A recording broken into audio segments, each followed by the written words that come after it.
on this episode of Cuesta. We have a good time as we always do.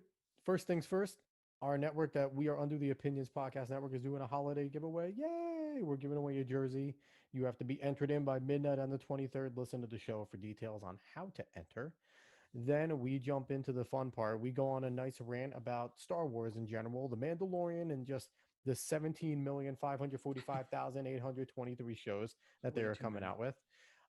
We jump into the NFL, have some good conversation there. We talk about the NBA, Fat Harden, that's a good one. We talk about UFC and boxing, and then I absolutely hate the college football playoff committee. So, without any further ado, hope you enjoy the show.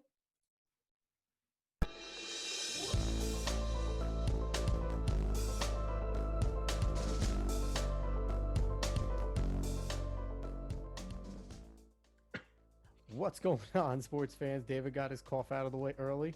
Welcome to another exciting edition of Cuesta Dos. I'm Alex. He's David. David, how's everything going? It's going pretty good. Yeah, it's going pretty good. I guess that's good to hear. Not good, pretty good. Yeah, it's pretty But good to hear. anything new in your life? Any stories, any events to tell us in the goings on of David Cuesta? Not really. Just working. That's it. You are just a boring individual. Yeah, man. Sometimes you got to be boring. That's true. That's true. As for me, pretty boring myself. Wrapping a lot of gifts, just doing things around the house, hanging out with the kids. Nothing really new and exciting going on with me either, except it's almost Christmas. And David, you're actually going to come up to Poughkeepsie from Jersey. No, I'm not coming up. You're coming up. No way I'm coming Right, and you're not getting any of your gifts. up. I'm not sending them to you, and I'm not giving them to Adele, so you're not getting anything. That's fair. You know what I might send you? I might send you some clippers so you can stop looking like Don Juan. No, I'll just throw them away. That's it. Be gone. I mean, you better not. Clippers are expensive. Don't do Don't that. buy them then. Don't buy them. I hate you. So anyway, before we get going, the podcast network that we're a part of, the Opinions Podcast Network, we are doing our first ever giveaway. It's a holiday giveaway.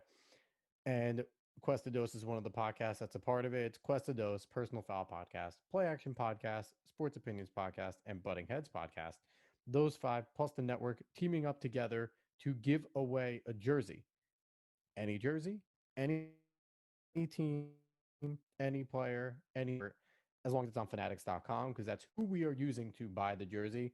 Dave, are you familiar with how we can enter in, or am I just putting you on the spot for no reason? I'm sorry. You were going in and out because of my internet, and I was getting very afraid. I was getting very, very afraid. So the pause there was me making sure that I was still here. No, boy. Yeah, we're dealing with spotty internet with David right now. Yeah. So Yeah. he might go away. Dave, did you hear anything that I just said? I did. No, I did. It's just you were slowed and cut and sped up, but I heard everything. I heard everything. So can you tell the If I people remember how to enter? correctly, if I remember correctly, it's retweet, comment, and follow at least one or two of the shows. Two of the shows. That's Yep. right. Then. Retweet, comment, and in your comment, tag somebody so Yeah, that tag they a can friend. do it as well. And Yeah. again, that's all you have to do to enter, and it's free stuff. That's the only catch. Creating a Twitter is free, retweeting's free, commenting's free. Following two pages is free, and then if you win, you get a jersey. And we're not talking about a cheap jersey. We're getting a real one from Fanatics, so it's Yeah. worth your time, worth the price to do it. If you don't have a Twitter, go get one. If you're a sports fan, you know other sports fans, tell them to do it. And when you do win, remember the network that brought it to you, Opinions Podcast Network. Anyway, we're now going to get going with the actual nitty gritty of the show. David, you still with me? Can you hear me? Yes, I am. Your internet is still here. Even though I have the light of God behind me, I'm still here. You've had the light of God, and it's just, I guess it's shining on your luscious locks and It is. your whatever facial hair you got going on there. It's a lot. You kind of look like a Spanish Colton with your hair, the facial Don't, hair.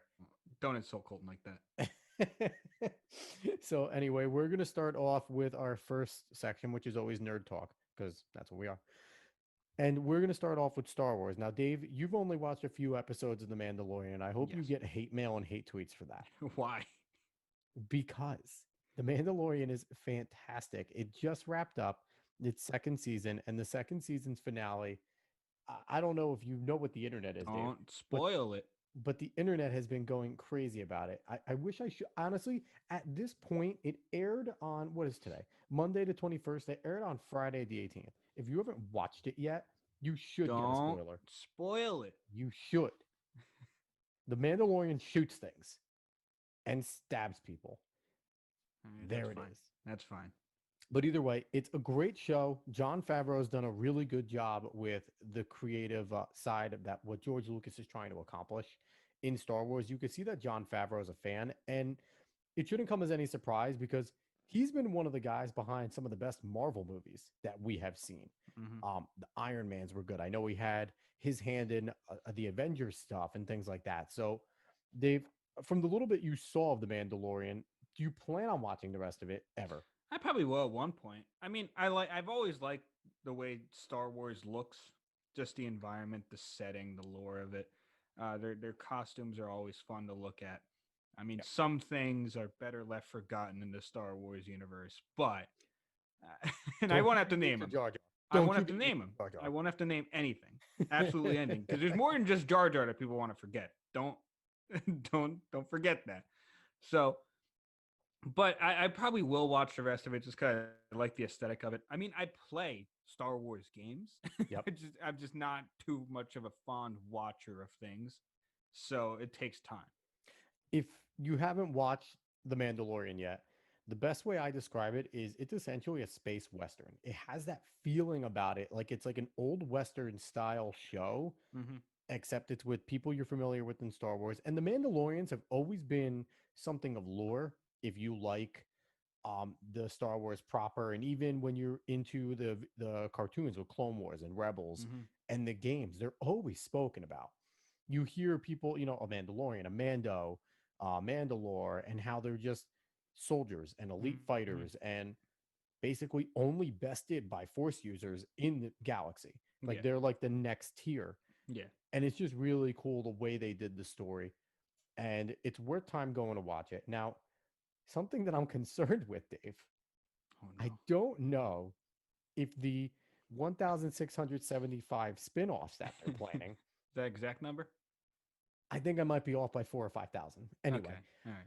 but this is similar to, you remember when Netflix, and they're still doing it, the big joke was, hey, this is Netflix, you're greenlit. Hey, this is Netflix, you're greenlit. The big joke. It's still the same thing. They greenlight everything. It's exactly, they greenlight everything. Well, apparently, anyone that calls up and is like, I've seen an episode of Clone Wars, they're like, all right, make a Star Wars show. Let's do this. Like, they're literally just throwing out a million of them. I'm going to talk about some of the ones. I am on Newsweek's website right now. And here's what they have announced. And they missed one because it got announced after the end of season 2 for Mandalorian. Stay and watch Hmm. after the credits, everybody. Hmm. Mandalorian season 3 coming out Christmas 2021. They have a Lando series. So Lando Carlisian, who was known as like the renegade guy that helps out Han and stuff, he's getting his own show. Hmm. Ewan McGregor's coming back for doing an Obi-Wan Kenobi show. Hayden Hmm. Christensen's reprising his role as Anakin Skywalker, Darth Vader in that. We're getting an Ahsoka show, Ahsoka show. There you go. If you like the Clone Wars cartoon, which was about Ahsoka, Rosario Dawson played her in The Mandalorian.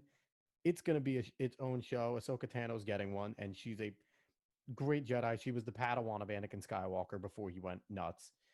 We're getting a Rangers of the New Republic show, The Acolyte, which I have no idea what the hell that's about. Um, a droid story about R2D2 and C-3PO being joined by a new robot, and Star Wars Visions, which um, apparently it gets into anime and anthology series stuff that they've done outside. So the extended universe. Dave, it's pretty crazy what they're doing right now. Yeah, I can see that. I think they're bored. I think they're bored. I can think of one or two things. The Star Wars extended universe is gigantic, Hmm. and Disney coming along essentially said that they've dubbed anything not canon, like within the Skywalker trilogies, as legends, and they're not canon anymore. They're not a thing. Even though George Lucas had his hand in a lot of the books and a lot of the other things that went on, Hmm. they're not real. So I think they're going to try and bring in a lot of those characters Hmm. into these to make them canon. Hmm. But Are you looking forward to any of the ones that I just mentioned? Did any of them kind of make you raise an eyebrow and actually want to watch it? I mean, mainly just Obi-Wan. I mean, Lando's fun, but mainly just Obi-Wan because even McGregor is fun. Even McGregor is amazing. Yeah. I just everyone, if you know prequel memes, he's all over it, along with a lot of other things. But him just saying hello there, the General Grievous, is one of the top ones. And I So have the high ground. yes, and I have the high exactly. He It's also has he's the voice of an historic. angel. Anyone ever watch Moulin Rouge? He has the voice of an angel. He's pretty good. He's pretty good. Just like my day, he's pretty good. Exactly. But overall, I'm interested in that, and I'm also interested in the Ahsoka Tano series because Hmm. Ahsoka, being the Padawan of Anakin, she's an extremely powerful Force user. She survived Order 66, so it's really she's badass. The rest Hmm. of them, I'll watch because I like Star Wars. I've told that David. I've told you I forced myself to watch all the movies in chronological order. I'm on the Yeah, I last know. one now. Hmm. This will be my fourth time trying to finish it again because I've watched it in pieces. The last one's bad, bad, bad. It's not as bad as Last Jedi. Last Jedi is the worst movie in the whole series. I I don't care what mean, anyone says. I don't care none what of them are anyone all says. too great. The Force Awakens was just a New Hope with new people, so they knew that was going to be okay. They just Yeah, rehashed the but story of a New Hope. you give Um, the Force Awakens a benefit of doubt because it's the first one re-entering into the series. You want to get the young ones into the franchise again. That's fine. I'm cool with that. Last Jedi ruined everything. Absolutely everything. yeah, yeah. And the thing is, the last two movies make the Phantom Menace look like a masterpiece. See, the last movie was it Rise of Skywalker? Yeah, right. Yeah, Yeah, yeah, the last movie leagues still leagues better than Last Jedi. Leagues better yep, than Last Jedi. yep. But the problem is that they moved from what's his name, the director for Force Awakens and Last Rise of Skywalker. I can't Oh, remember. not Very Abrams. famous. Abrams. They moved J.J. from Abrams. Yeah, Abrams to Rion Johnson back to Abrams. yep. Rion Johnson completely ruined a whole storyline that Abrams wanted. So now No, Abrams has to go and retcon everything there's no in one continuity. movie. Exactly, in one movie. So maybe it could have been good, but it ends up being this rushed kind of mess of a movie where things happen. There's no climax to certain characters, to certain things you want to see, and it's just annoying. It's a letdown. It's more of a letdown than a bad movie. I mean, it is bad, but it's more of a letdown because it could have been better if The Last Jedi wasn't so awful. The absolute misuse of Luke Skywalker throughout the whole entire trilogy. Yeah, It was cool to set up. The setup in The Force Awakens, yeah. she's gonna go train under Luke. Rey is gonna Mm-hmm. go and gonna become a knight herself and Mm-hmm. everything. And I understand Luke being sour. I get that. But just to continue to be a grumpy old man until he fades away, the fact that he faded away and became Force energy pissed me off. Because Spoiler. oh, I don't care if you haven't seen that yet, then no, you don't Don't watch it. don't Honestly, watch just it don't anyway. watch But it. and just like and again, I'm a fan of the extended universe. So to just know how well they did Luke Skywalker and how he beat, the Grandmaster, and you really saw his mastery of a lightsaber and how he was leagues and leaps and bounds ahead of everybody else as a Mm-hmm. Skywalker. Mm-hmm. To just waste it.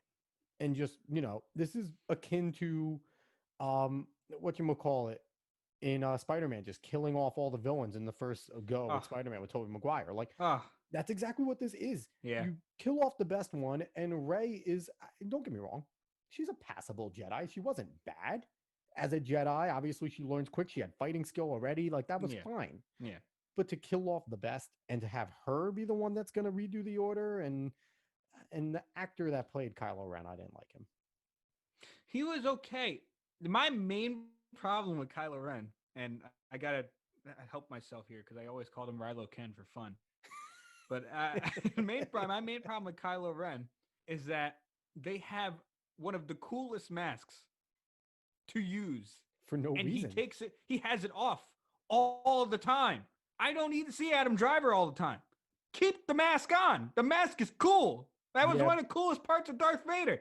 that's because they made fun of him though. Like quite literally, Snoke was like, "You don't need that, you little bitch," and that was it. So he didn't Yeah, wear it but until the end when he had the cracked version of it. And I mean, it was cool. I wish they gave him a reason to wear it.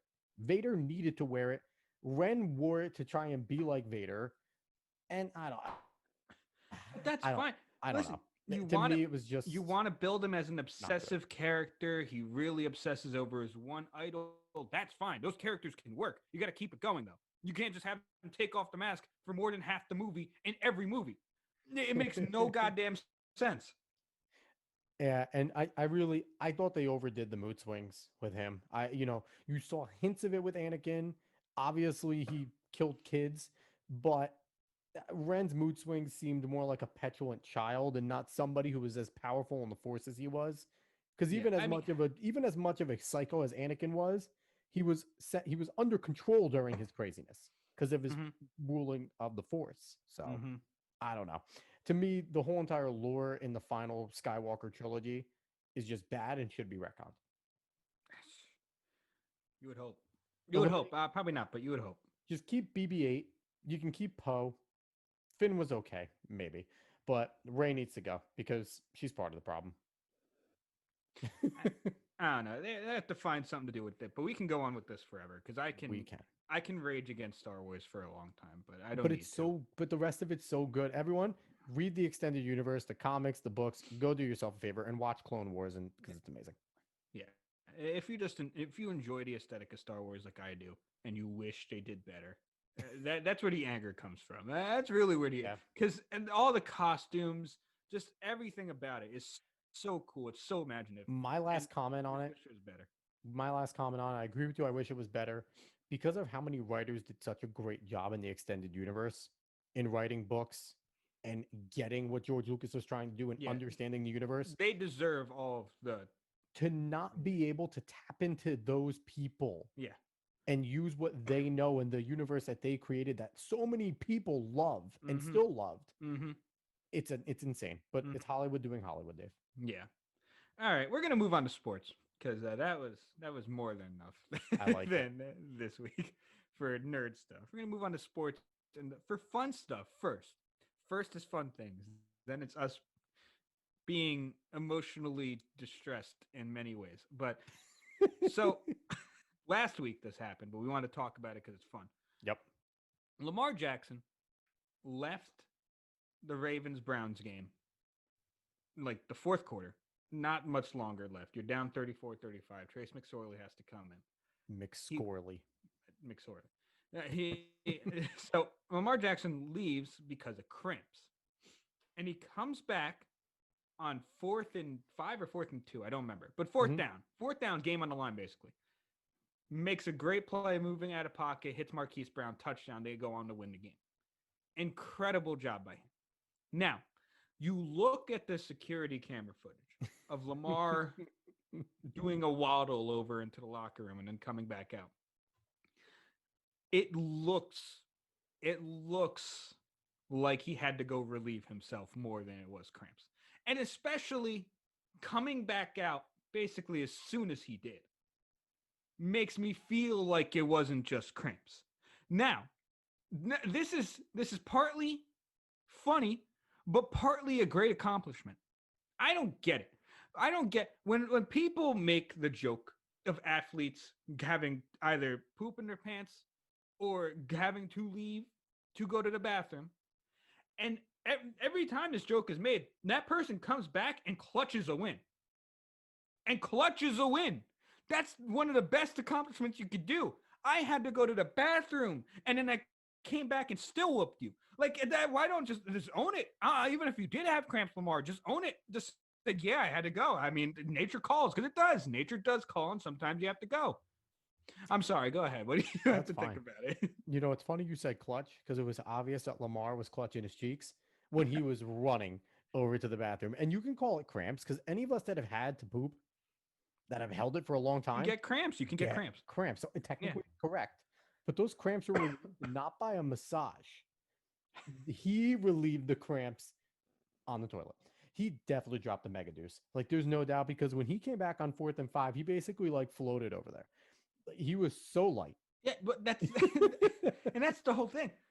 I really truly believe that it almost seems like it's better for athletes to just leave and get that done real quick even if you don't exactly have to, because you become later, you become better. It's been proven at this point. Even if we say it's just cramps, even if we say they're just hurt, I mean, it looks like they have to go to the bathroom, and because it makes no sense for them to come back this early. Yeah, I'm convinced it was explosive diarrhea that he leaked a little and he didn't want anybody to know. I'm calling it out. Lamar leaked it. Leaky Lamar leaked his pants. Either way, big ups to Lamar and Baker for that game. It Yeah, was a fantastic game. You game of the both year. you both proved that you're very good at the QB position. No matter what anyone wants to say about Lamar, believe me, I know a lot of things. I know you say what you want about Lamar, and I don't disagree entirely. But the man makes the plays he needs to make, and he wins for his team. So whatever.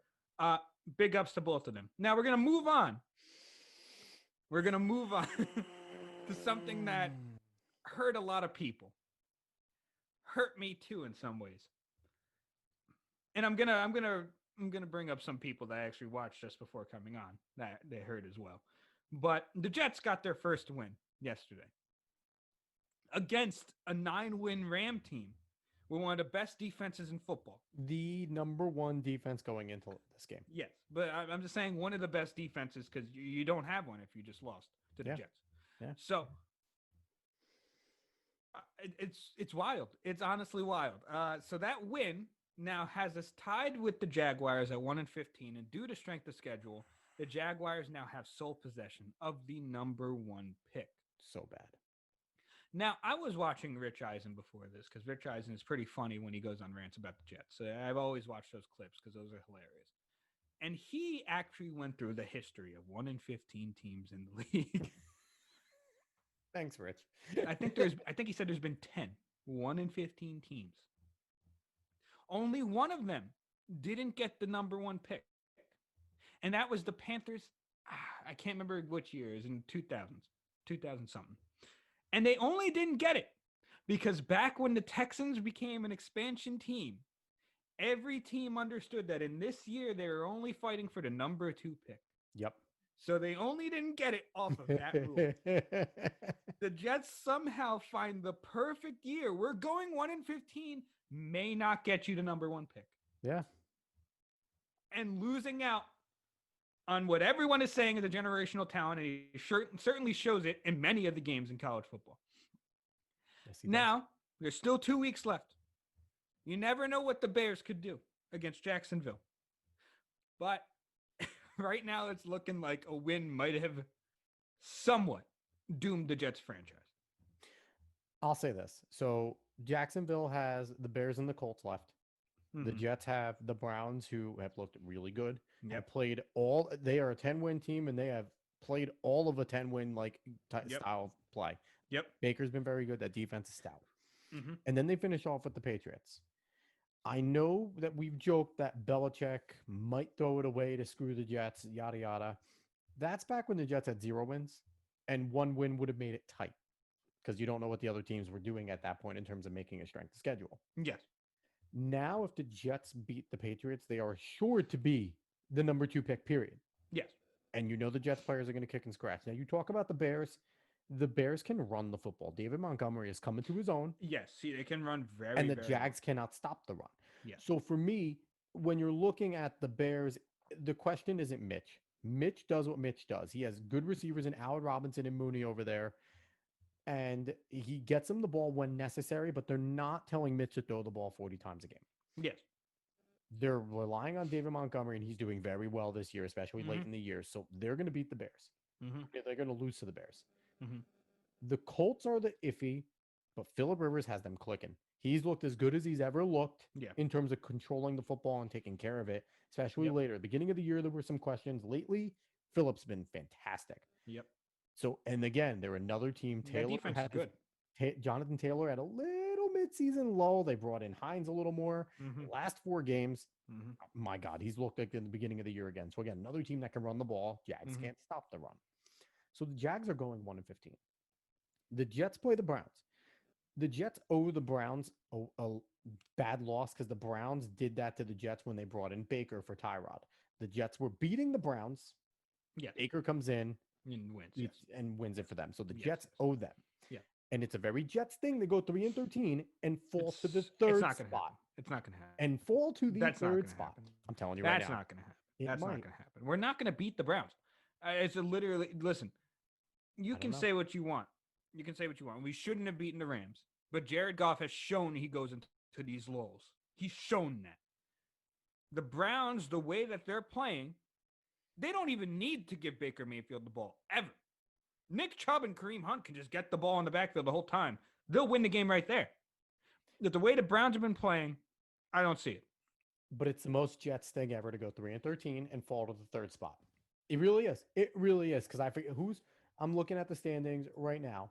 Who is It'd be there's another team that's three. The Bengals are 2-10 two. right now, and Yeah. who's in the NFC?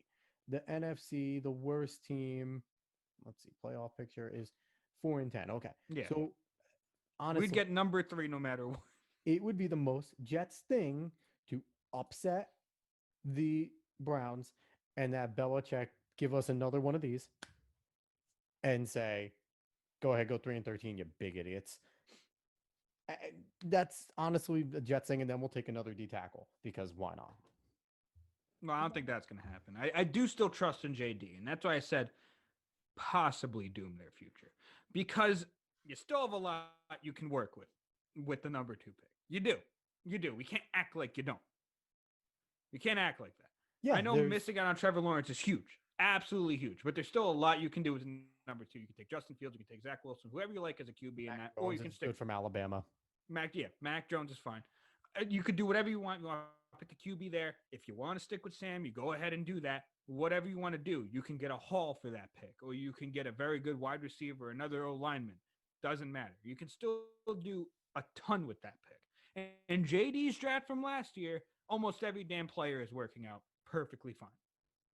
So I trust him. Yeah. All right, now, Dave, you go. Go ahead. Now, when it comes to this win, from the player's perspective, I have to say good for you guys. Yep. Because you guys deserve it for still fighting in a lost season. So quick question though. Quick question with the players. Has to do with Sam Darnold. Sam Darnold's obviously not going to be a Jet, but this has highly easily been his best game of the year by far. He took care of the football. He was decisive, got the ball out quick. His best game of the year with 30 passes thrown is barely over 200 yards and 1 touchdown. If this is the best we see out of Sam Darnold, if this is what's going to be, and obviously we've seen Sam throw for 300 yards, 3 touchdowns, 4 touchdowns. Yes. We've seen that from him. Yes. But it's not consistent. So if this is more the median, if this is what you can see from a Sam Darnold when he's taking care of the football, because in those games where he throws for 300 plus yards, he's throwing a pick because he's a gunslinger type of player. That's just him. But if this is the best, is he ever going to be great? I don't see it. If this is what we're lauding as a great game for Sam Darnold with 3 legitimate weapons on the outside, Herndon was catching the football. Ty Johnson and Frank Gore and Adams were giving him a run game. The line has been blocking a lot better, especially against this line. What is this a bad audition for them to be saying this is his best game? I will hearken back to a stat that astounded me when I first saw it. Now, this is not in defense of Sam. Sam's been terrible this year. Yeah. But rookie year Sam under a defensive coordinator, 22 damn points a game. Rookie year, and not a great rookie year, a good one, but not a great one. 22 points a year, multiple 300 passing yard games, multiple. He winning a gun show against Aaron Rodgers in that year. Yeah. So we saw what we knew could be a franchise QB. And I think it regressed to like 18 last year and now down to like 10 this year, 10 points a game. Now, I understand what you're saying. That might be a bad audition. And from our fan perspective, we hate this right now, mainly because as Jets fans, we're already morose as possible as people. And we see everything in the most negative light most of the time now. But you have to understand, every single many QB coaches, many executives out there still believe in Sam Darnold much more than we do. So we cannot think of this in the fan perspective. You think of this in their perspective. They still might give up a second round pick for Sam, even though we might not think that was a great game. You still came out against what you said was the number 1 defense. Still put up 200 yards, kept the ball on your side of field, didn't give them the ball, and you won the game as a 0-13 team, as a lost season. Yeah. So they might look at that. That's the heart of a lion. He says nothing wrong to the media. He said he's always for the team. So you never know what an executive might give up for that. That's true. And this most disheartening thing is in his first 2 years, you mentioned it, the end of both of those 2 years, the last 4 games minimum of both of those years, he looked like he was going to be the real deal for the last 4 games, both of those seasons. This year, he hasn't shown it. Yeah. And it's No, just, I don't disagree. I don't it's sad disagree at to all. see. For Yeah. the rest of the team, I agree with you. The young Mm-hmm. guys that work their asses off, Frank Mm-hmm. Gore that just doesn't quit, Mm-hmm. um, really played well. Sad to see that Makai Becton, um, Brandon Mann, Marcus May, none of them got to the Pro Bowl. The Pro Bowl was announced today. Yeah. None of Quentin those Williams three didn't get got in. there. Yeah. Quinn Williams didn't get in. It's sad to see those guys, but when you're on a basically winless team, a 1-15 bound team, tough to have that to come by. All four of those guys are bound to get multiple Pro Bowls, whether Yeah. it's with the Jets or if they move on at some point, because all Yeah. great players move on from the Jets. But um, it's bound to happen. But we're going to switch gears. We're going to jump over to the NBA. Mm-hmm. Some exciting things going on in the NBA. Number one, as of tomorrow, it's back. So that's Yes, exciting. sir. The Nets are starting their championship run tomorrow against the Warriors. No Draymond, no Wiseman there. Exciting. So the Nets not going to have an easy time because Steph is still Steph, but the Warriors are limping into this start of this year. Good for the Nets, especially Durant coming back from injury. But we're going to start off with Giannis Antetokounmpo. Had free agency coming up. I said the Knicks 1,000 times, jokingly, kind of, but there was a real chance. Hey, there's some belief in there. Some belief in there. But there was a real chance that he was going to test the market because Yeah. he's had a tough go with the Bucks. They've had good Yeah. teams, not great teams. Mm-hmm. He don't give a damn. He just got 5-year, $228 million super max to stay with that team.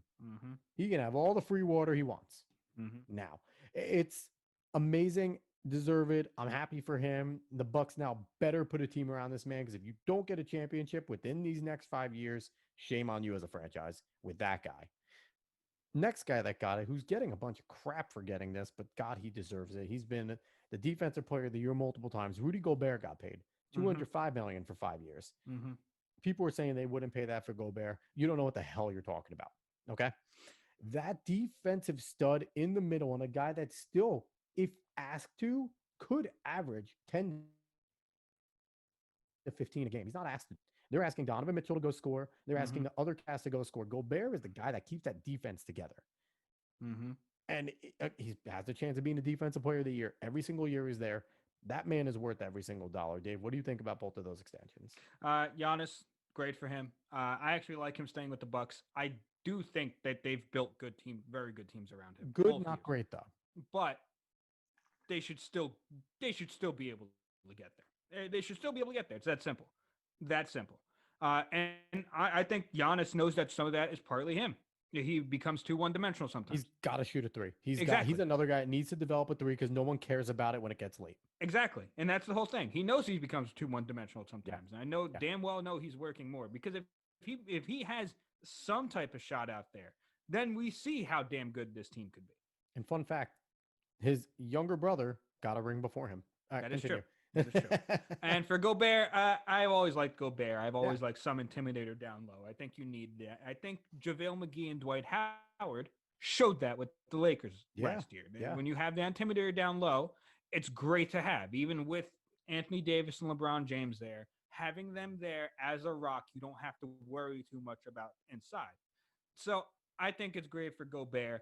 And I mean, I'm surprised it still works out after what happened. I was gonna say, I'm guessing him and Donovan Mitchell are cool. They must be after okay. the COVID stuff. And it seems, Dave, doesn't it seem like 10 years ago that happened with all this crap that's going on with COVID? It seems like forever ago, and that was not even a year ago. It seems like forever ago, but I still remembered. And I guess it worked out because they gave him that contract, and I think he's deserving. I think he is deserving. He's a very good player, and he's been great for many years. Yeah. So next guy, a lot of rumors surrounding this man. James Harden played in a game, reported to Rockets camp. and he looks like he ate another James Harden. What the hell is going? He's fat. James Harden's fat right now, dude. What is he still look good. His stroke looked good. He can get to the rim for Exactly. some reason. He was like that fat coach that Exactly, told dude. you in football like he used to be fast, and then he puts on the burst of speed and burns the whole team. Yep. That's who Harden looks like. And that's the whole thing. I don't care if he's fat, as long as he can still play well. Like Luka Doncic, yeah, he's skinny, but he's not fast. He's not the most. He's probably the least athletic guy in the court most of the time. Silky smooth though, and it works. So who cares? Seeing Harden come out there, like normally his face, like you could tell it was a skinny face underneath that beard because it would Hmm. kind of like now like like it was like the face would concave a little bit after the beard. Now it's like face and then beard. Like it's a perfect triangle. Like he needs to do something. And he was He asked what will. He'll he get in was in shape. He's just upset with the Rockets. he was in Vegas and I think somewhere else. And they asked him what he was doing there during the He's Rockets training. training camp. He's He's training. like, I was with my trainer Yeah, he's in the training. strip club. He's In training. Yeah, yeah, see yeah. wherever the Hey, hell he hey, was. hey. Some training methods work for some different people. Okay. So with him, there's still trade rumors heating up. Yes. The Nets are back in the thicket of things with apparently them re-engaging. Mm-hmm. The Heat were rumored to be the third team. As of today, they just announced that they're pulling out of the James Harden sweepstakes. Mm-hmm. Doesn't mean they're still not involved in the trade to get him somewhere, but Yeah. they're not going after him anymore. Yeah. Um, the rumor has been that he gets traded by either tonight or tomorrow. Mm-hmm. Um, what do you think, Dave? Is Harden staying put? And you got to feel bad for John Wall and Boogie Cousins, who thought they were Yeah. probably going to come make a big three with Harden, Yeah. and now he just wants out. The way he's treating his relationship with the Rockets makes me think that he just won't be able to. The organization is not going to be able to keep him. They're going to say we can't keep this guy. We need to get something for him, and Yeah, that's what they're doing. So just adding a third team into this trade in any sort of facet, because I know Philadelphia is still involved. If I remember correctly. I think yeah. Boston might be involved. There's so many teams involved, and if you can do a three-team trade, they can get the assets they want and Harden can get what he wants, which I think is best for all involved at this point. Because once a player does this to you, when he has this much say in the organization, you need to do it. Otherwise, you are screwed. You are absolutely screwed. And bottom line, with a guy like James Harden, I'm telling you right now, there's 29 teams involved because he's that good. Yeah, Even if a team is not necessarily in, their GM's picking up the phone and calling the Rockets and going, "Hey, what's going on? yeah, What do we need? How do we?" Because with a guy like Harden, you have to do your due diligence all the yeah. time because something Mm-hmm. pops up, or you might Mm-hmm. be able to get some pieces, assets from another team. Yep. There are 29 teams still involved. Don't get this twisted. He Yeah. is that good. Yeah. Um, I'm going to add something before we go to the last topic because it's something I saw. It's not on our little itinerary-ish thing. Adam Uh-huh. Silver just said, I saw it on my ESPN update. NBA might be expanding past 30 teams. How do you feel about that? That's interesting. Seattle better be back. That's the number one thing. Seattle better be back. Save our Sonics, damn it. But I wouldn't mind it. I mean, I'd want to know the locations first and then really judge based on that. But I mean, it could be fun. It could be fun. What would you do if what would you do if it comes back to the swamps in New Jersey? What's your choice? Probably still have to ride with. I don't know, dog. I What if think we it's get what if we get a swamp dragons? if it is actually the New Jersey Swamp Dragons, then I have to be a Swamp Dragons fan. But but I just don't think it's coming in New Jersey. They know the market in New Jersey doesn't work, so I'm still going to be a Brooklyn fan. I just don't know where else they would really put it at this point. They would just make a third Los Angeles team because, That why would not? be annoying. That would be incredibly annoying. But Seattle, Seattle deserves it. Seattle deserves Give it. it to I could Seattle. see them putting a second one in Canada. Because Canada is Yeah, a huge market for basketball. Montreal's a place they can go. Like, yeah. and basically any of the hockey towns Mm-hmm. they're just big sports areas. Mm-hmm. I could definitely see them putting one there. Maybe somewhere random we didn't think of. Maybe like one of the Dakotas or something like that, or New Mexico, somewhere random. Why not? Possibly. I don't know. Why not? I think it's a very interesting prospect, and I wouldn't mind seeing new teams, Yeah. especially if the logos are fun and the colors are fun. And they make a ton of money, so why not expand at this point and make more money? This could Exactly. be a Mexico City thing too, because teams have been franchises and everything's been itching to get into Mexico. Yeah. So, but All right, last topic. We're going to keep to our Nets, possibly a guy that might not be a net soon, so this might be moot. But Karis LeVert, Brooklyn Nets, has said that he's willing to do whatever it takes. And Steve Nash has hinted that he's going to be the sixth man.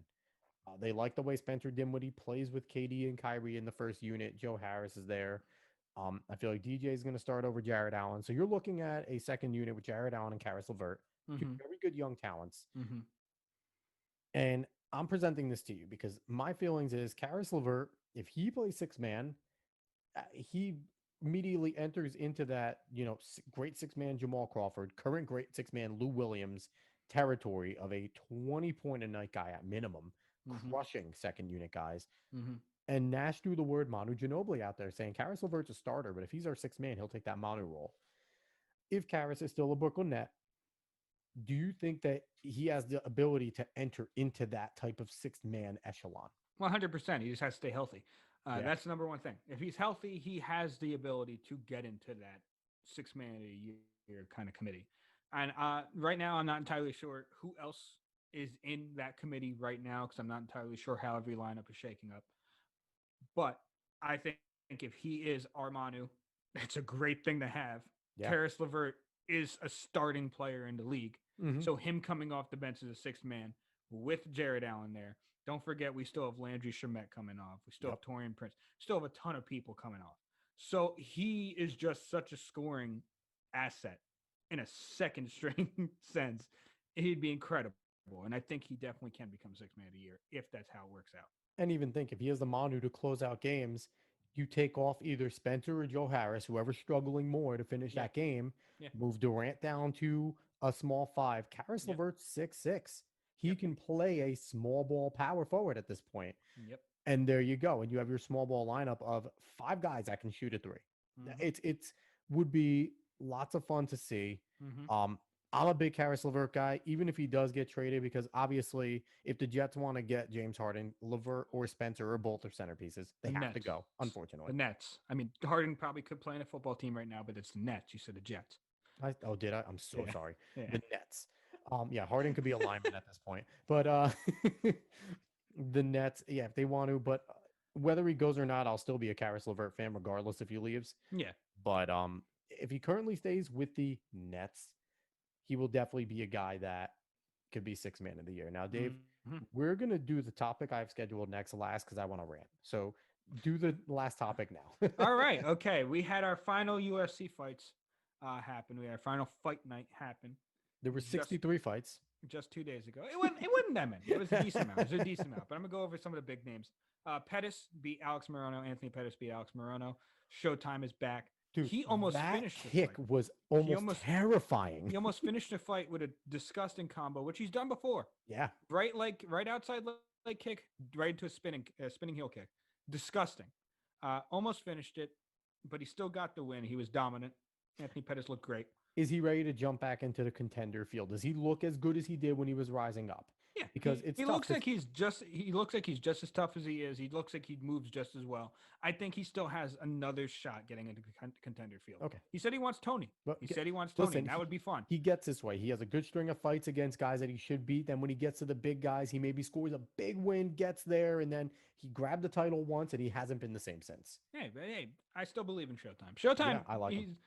MMA legend, no matter what. Oh, yeah, he's if a Hall of Famer. He wants Tony. I wouldn't mind seeing that again because that was a great fight. So much fun. After that, we saw Greg Hardy lose to Marcin Tybura because Greg Hardy does not know how to do anything on the ground. Mm-hmm. First time TKO'd in the MMA. Yep. Yeah, that's basically what happened. He had a great showing in the first round, was able to strike very well against Tybura, but Tybura just took him to the ground, just GNP. It was over. Yeah. After that, Marlon Moraes got absolutely put by Rob Font. Marlon Moraes, I love him. He works out of Tom's River with Frankie Edgar and many others. Mm-hmm. And I was hoping he would win this fight. He actually started off well with his wrestling, was able to keep Font on the ground, was able to do a lot of things. But once it got back to the stand-up, Font was too good. Too good, too quick. Put him out. DC Cormier was saying that even there was too many shots at the end of it. The fight should have been ended early. So we had that fight. That wasn't fun to watch for me. Yeah, Font's a world-class striker, so your only ability is to get him uncomfortable, get him in the clutch constantly, get him on the ground. If you stand and strike with him, he's world class. He can beat Mm-hmm. almost anybody if you're standing and delivering with him. Mm-hmm. Uh, One of my upsetting losses of the night, which I didn't want to see, Marlon Chito Vera faced Jose Mm, Aldo, and yeah. it was a damn good fight. Damn good fight. And Chito round doesn't put on bad showings. no, no, both Yeah. Jose and Aldo's Chito don't put amazing. on belts. Don't Yeah. they don't do it. And Jose, round three, it was basically 1-1 at Yep. this point. Round three, Jose took the back, just didn't let go of it. Chito could not get out of there, Mm-hmm. and it's what happens if you Yeah. Yeah. cannot get out.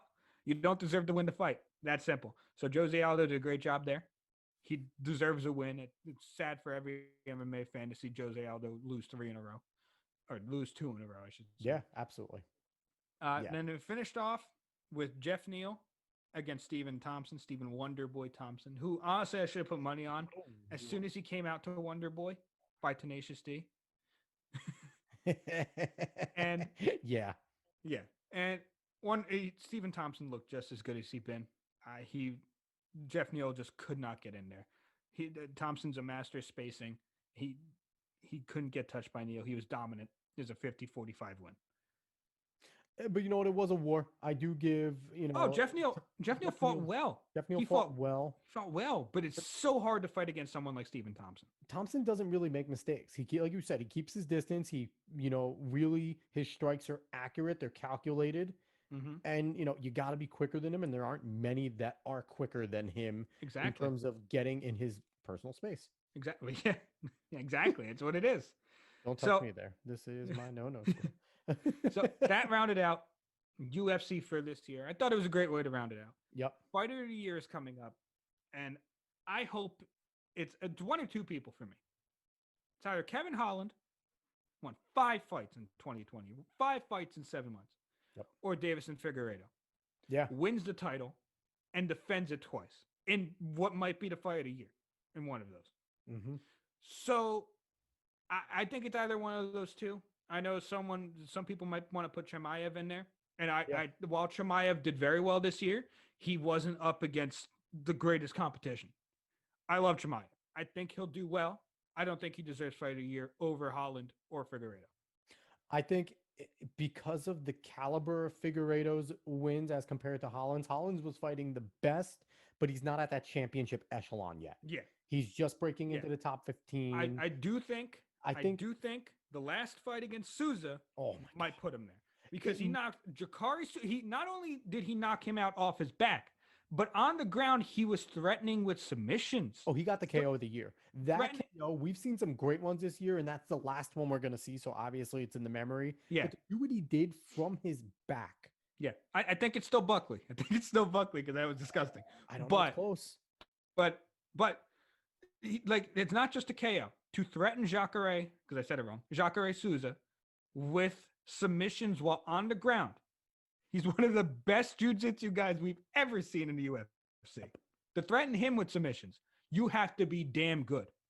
So, yeah, and it wasn't when it comes to that, it wasn't even the threatening with submissions too with that fight. It was the defense against the submission there that no one expected. Holland has shown he's competent, but he looked like an expert. He looked great. It's amazing. Yeah, he looked great. He looks like he's a genuine contender. He gets better every fight. Genuine contender. Yeah, every fight. It's terrifying. It's terrifying. So while I wouldn't be upset if Figueiredo won fight of the year. To me, it's Kevin Holland. Yep. But either one deserves it, in my opinion. Yeah. What about Israel Adesanya? Can you put him in that mix with the way he's fought? No, I mean, would he only have? I think he only had one fight this year. Didn't he have two? He might have had two. He might have had two, but I can't remember. But I mean, the only one is Paulo Costa. That was good. And I mean, basically flawless Paulo Costa. He did. But when it comes down to it, when it comes to like 5 fights to 3 fights, like it's got to be one of those two. Yeah. All right. So last thing with UFC, Dave, you talked about our Tom's River Boys training with Frankie Edgar. Mm-hmm. I'm super excited for February 6th already. Yep. They announced Frankie Edgar fighting Corey Sandhagen. Oh my, this is going to be, as much of a war, if Mm-hmm. you expect war in an octagon, these two guys are going to put a lot of blood on the ground. Yes. It's what they do.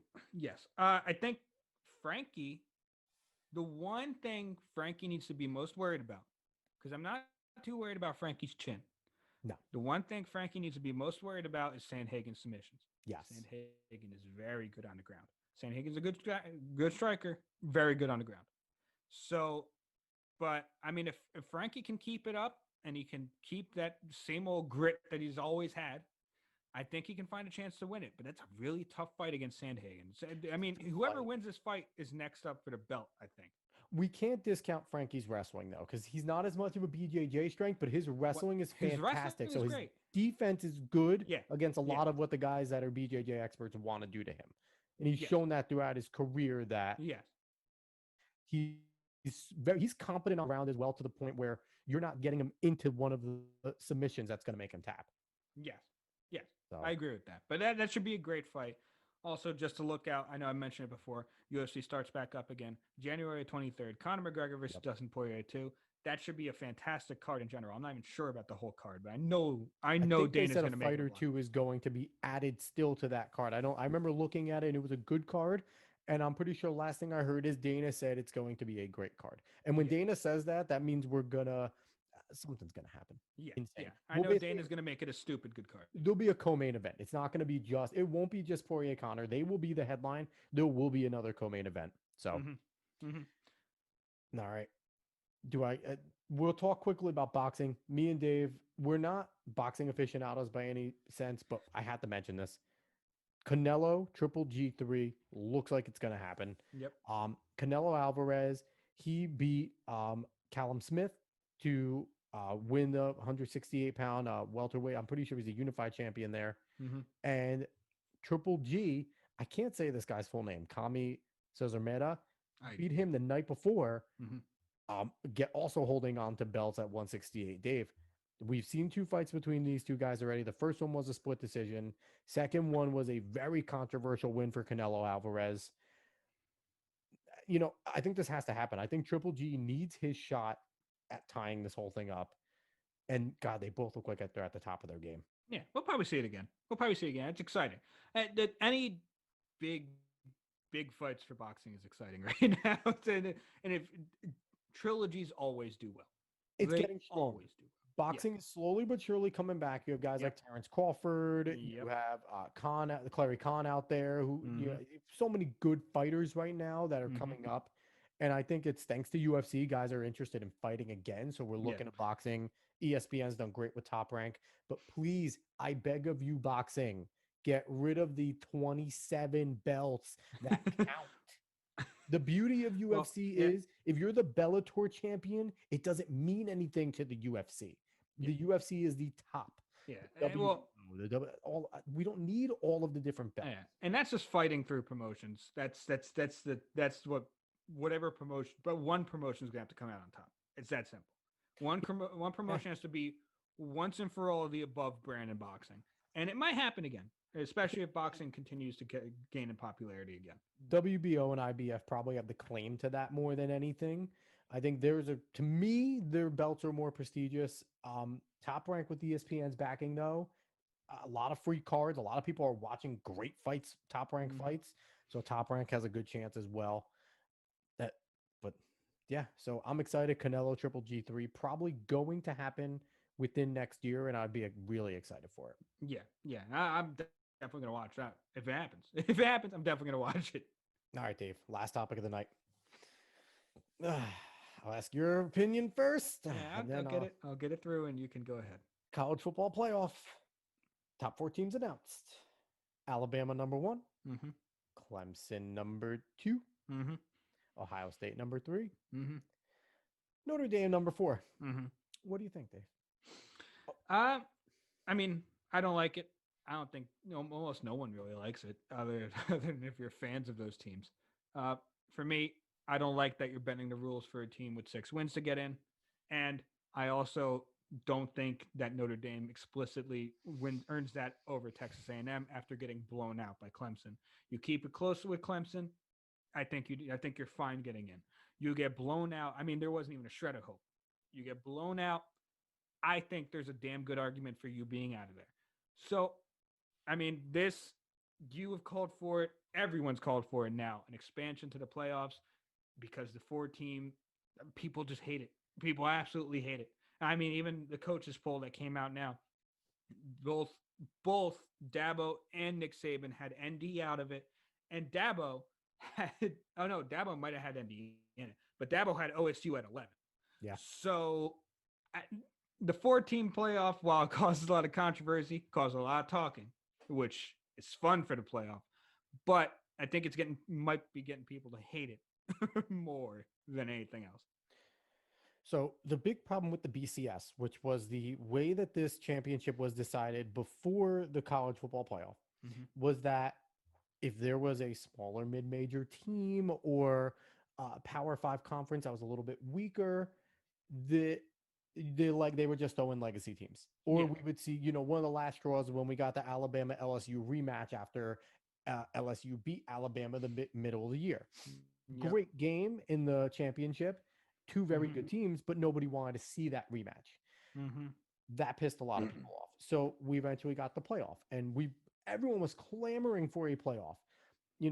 One double A, Division One double A, which isn't one double A anymore, but that's what it was. They've had like a 16 team playoff forever, and they're super exciting all the time, every year. Yeah. Finally get the playoff, the 14 playoff.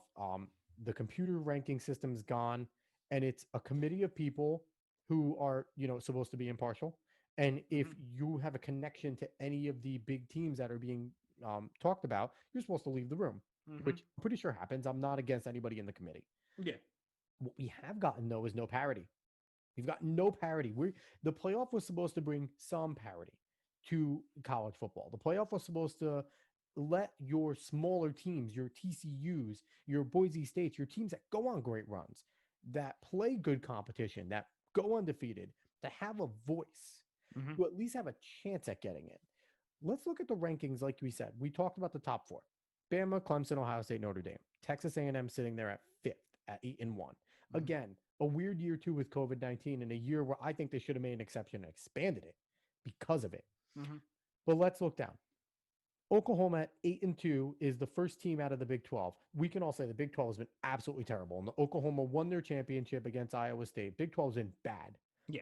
Florida is a 3-loss team, but they're probably the third best team in the country with the way they played Alabama. Mm-hmm. 3 losses, though, get you out. That's just the rules. Move on to number 8, Cincinnati at 9-0 in the AAC, which has a lot of former teams from the Big East, which was a power conference for the longest time. They beat a lot of good teams in the AAC, teams that I would argue are better than a bunch of teams in the SEC East, a bunch of teams in the Big 12 West. I mean, you look at it up and down. ACC is awful. Besides Yeah. Clemson, that's a bad Clemson and North Carolina. Everyone else is bad. And you're telling me that the only conference, Big 12 East Big 10 East is very good, and the SEC West. Those are the only really good halves of conferences. The power conference is overrated. There's a lot of bad teams in Mm-hmm. these power conferences. And to penalize a team like Cincinnati for going undefeated in their conference, Coastal Carolina goes 11-0 for the first time in their history. Coastal went crazy though. Coastal went crazy. They were picked to be last in their conference, Mm-hmm. and they end up winning. And you're putting in Indiana at 6-1 without their quarterback. They're not a good team without their quarterback. Penix is a Heisman candidate. He's injured again. Mm-hmm. They maybe not be in there because they don't threaten anybody. Mm-hmm. Iowa State, they're 8-3 and they lost their bowl game. Mm-hmm. Georgia, 7-2. They got there because they're in the SEC West. And then comes Cincinnati at 8. It is terrible that Notre Dame, who they beat North Carolina, who's a good team. They were 19th at the time, 13th now. Decent win. And they claim a victory against Clemson. Without Trevor Lawrence, and you needed 3 overtimes. The best player in the country wasn't there. And you still needed 3 overtimes to beat this team. You're not number 4 in the nation. Notre Dame played for the first time ever in a conference. A weak conference, but a conference. And it shows that this is why they avoid being in a conference. Because every year when they're independent, they go, they get their 10, 11 wins, undefeated. Then they get to the playoff, they get embarrassed. This is why they don't join a conference, because they'll do what they do in their conferences. They'll do exactly this. They'll beat up on the little guys, get a few, maybe a signature win here and there. Then they'll get to the conference championship and get trounced. Notre Dame does not ever deserve to be in a playoff championship game until they officially join a conference and win a conference championship game. It's embarrassing. I'm okay with Ohio State, to be quite honest. I get it. They bent the rules. 6 wins sucks. But we all know Ohio State is one of the best teams in the country, period. It is just known. They're not going to get trounced by Clemson. They're going to fight their asses off, and it's going to be a good game. You have the two best quarterbacks in the country going at it in that game. That's going to be a good football game. Alabama is going to put up 60 by the half, call their recruiting class up, get them suited up by halftime, and put on another 50, because that's how much better they are. It's embarrassing what's going on in this, and they need to expand it, and they need to make conference championships matter. Because I'm telling you right now, Oregon beat USC in a Power 5 conference. Oregon should have a chance at a playoff. You won your conference. What's the point of winning your conference if it doesn't get you in the playoff? I don't understand it. I've been tired of this playoff system since it got introduced, Dave. You know that. Since the 4 teams came around, I wrote a piece on Sports Opinions podcast blog. I gave suggestions. There should be a 16 playoff where the Power 5 get their Power 5 champions are in, and your best at large or your best non-Power 5 gets in, or an 8 team where again those 6 are in and your next 2 at large. That would be the fairest way. But no, they just want to stick legacy teams in there. They're hoping for ratings, and it's bullshit. That's it. It's awful. Absolutely awful. They should be embarrassed. And someone tried to tell me, well, the NCAA on Twitter, the NCAA has nothing to do with this. Oh, the G5, I don't care. The NCAA has everything to do with this. It's their freaking thing. Even though it's not an NCAA champion, the CFP separate technically, they don't come back, and the NCAA doesn't make an announcement every year going, they don't represent us. No, it's the NCAA champion. Okay, it's such a clown show that people try to defend the NCAA. The NCAA deserves to be defended in nothing. So this pissed me off, Dave. And it's an embarrassment for sports, and it's embarrassment for the athletes. And if I'm 5 through 10 or whatever it is, 5 through 12, I'm saying, hey, let's play a tournament. Screw the bowl games. Let's do our own tournament on the side, and we'll decide who's the champion. Screw these 4, because it's a joke. So I understand. Joke. I understand your anger. I understand everyone's anger about this. But some people have brought this up. Luckily, this is getting some airtime, at least on social media. But something else that's absolutely awful, and within bowl games right now, is that Army at 9-2 is not going to be in a singular bowl game. Yep. A 9-2 Army team not going to be in a singular bowl game because of other kind of things that they had to be settled with bowl games and contracts and stuff. That is absolutely not. What's the point of playing a season? What's the point of playing a season if it doesn't matter what your record is? If it has it does not matter that they went 9-2, had a great season. Your reward is you get to go home. Like that might be even more atrocious, honestly, to me, than the playoffs itself, because that's just embarrassing. Yeah, you have one of your better teams in the country. Again, I looked at their schedule. They really didn't play anybody great, but they still won the games in front of them. You win the games in front of you. Yeah, and again, the bowl system's stupid too, because you see 5 and 4 teams going up against 8 and 3 teams, because one conference is second place, plays the other conference is third place. And the only reason I found out why that's that way is because of NCAA football 14. Thank you. I'm happy it's coming back soon. Anyway, but at this point, wait. Coming back soon. Wait, what? It'll be coming back soon. It'll be back. The dream is dead until I see it. But I'm more convinced than ever now, though, that a lot of these schools should just defect to the NAIA, or maybe create their own type of body or something. The athletic directors should get together and figure something out, because the NCAA has failed not only in football, but in plenty of sports multiple times. The only thing that keeps the NCAA going is the money they get off bowls and how amazing the action is in the NCAA national tournament and Mhm. basketball. And that has very little to do with them. Mhm. It's everything to do with the play. Mhm. But it's just, again, you said, I'm talking about it. You're talking about it. Everyone's talking about it. Talking about it, getting those ratings. The outrage is good, but it's only going to come so far. Yeah. It's only going to go so far to the point where what I'm saying, where the athletic directors are going to get together and go, we're done here.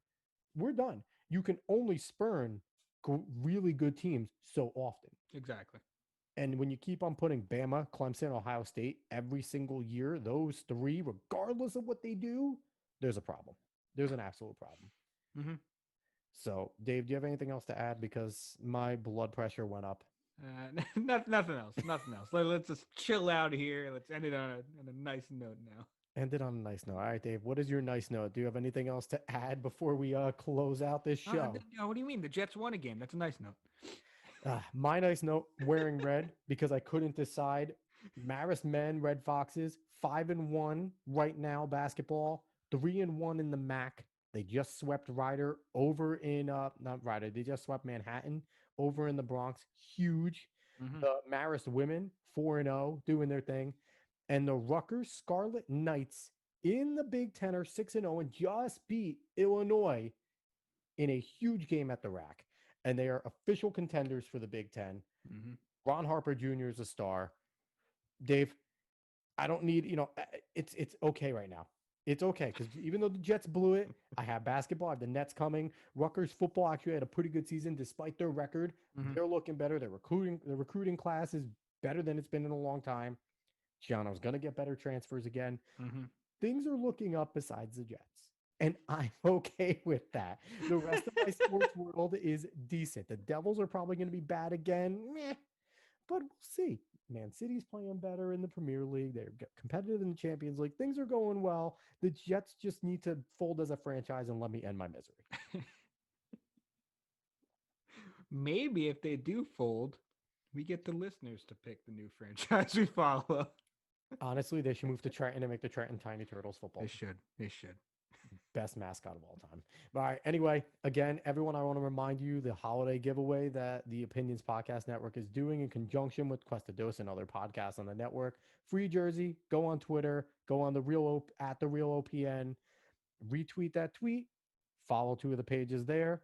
Comment with somebody else so they could do it too. Free jersey. Free. 100% free. You pick it. So that's going on there. We finally have a Twitter at Cuesta Dos. Go follow us there. Still Instagramless. Working on that. But overall, thank you for everyone for listening. Again, we did it, Dave. We're only like 2 weeks late this time. We're gonna try. We're still gonna try better. We're gonna be. Hey, yeah, we're getting there. We're getting there. Shows are recorded. And David's hair will continue to be longer. But Yep. all right, again, everyone, appreciate you watching. Appreciate you listening. Have a good one all.